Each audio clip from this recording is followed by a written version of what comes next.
Здравствуйте, самые лучшие зрители! Меня зовут Полина. Что-то скучно стало жить. Надо что-то натворить.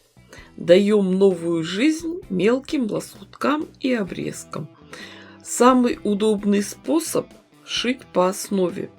Для меня оптимальный вариант – самый недорогой клеевой флизелин.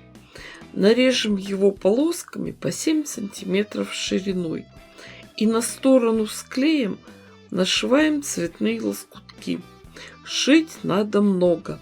Естественно, бережем свои силы, нервы, деньги и время. Шьем гирляндой.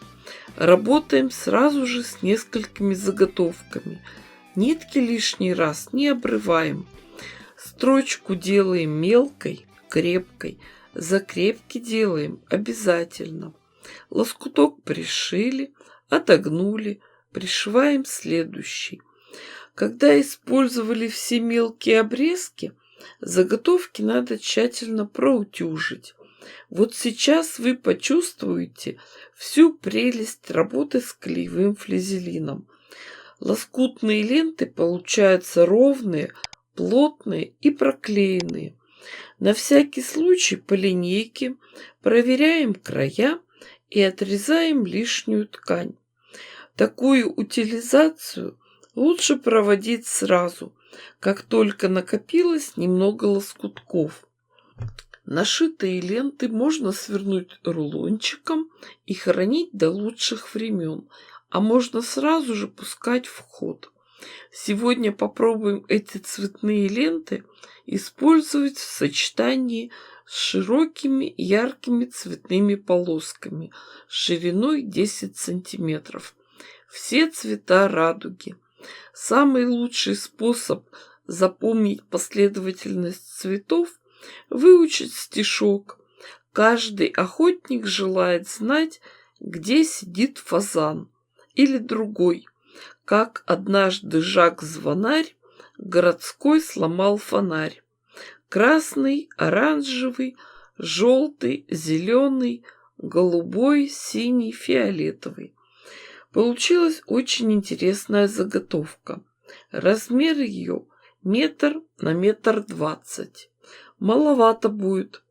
Размер увеличим с помощью каймы. Просто широких полосок ткани. Девочки, показываю цвет нитки, которыми шью. Нейтральные, светло-серые. Еще бежевые хорошо подходят для лоскутного шитья. Они подстраиваются под любой цвет ткани. Строчку делаем крепкой, мелкой.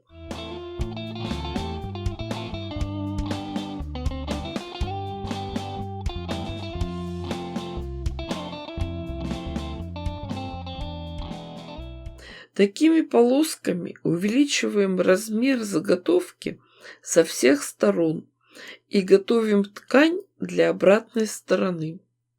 Знаете, если действовать по общепринятым правилам, то сейчас надо готовить сэндвич. Ткань для обратной стороны, бэк, потом наполнитель, потом лоскутная часть, топ. Все сколоть, прошить, простегать и окантовать. Но что-то, видно, я уже утомилась. Поверх лоскутной части уложим ткань для обратной стороны и прошьем по периметру, оставляя отверстия для выворачивания. А потом подготовим утеплитель такого же размера и тоже его пришьем. А уже потом все вывернем. Тщательно все расправим и подтянем. И зацепим английскими булавками для квилтинга. А вот уже после этого можно переходить к стежке. Для любителей покритиковать специально показываю, как идет процесс стежки. Работа эта тяжелая. Машинка у меня маленькая, обычная, бытовая. Лоскутное одеяло большое.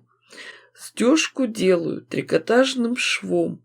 Он похож на широкий зигзаг или волнистую линию.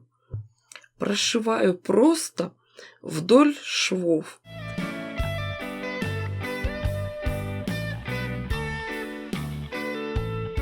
Ну что, получилось неплохо.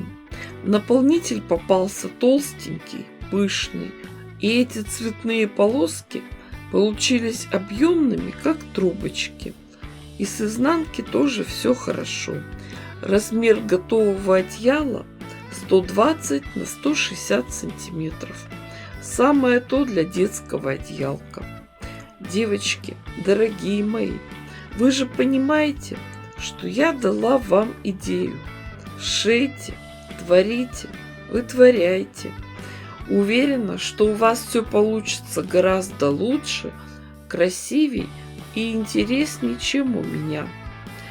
А результаты свои обязательно покажите в наших группах в Одноклассниках и ВКонтакте. И обязательно еще заходите ко мне на Дзен. Ставьте классы, пишите комментарии. С вами была Полина. Всем пока-пока и до скорых встреч!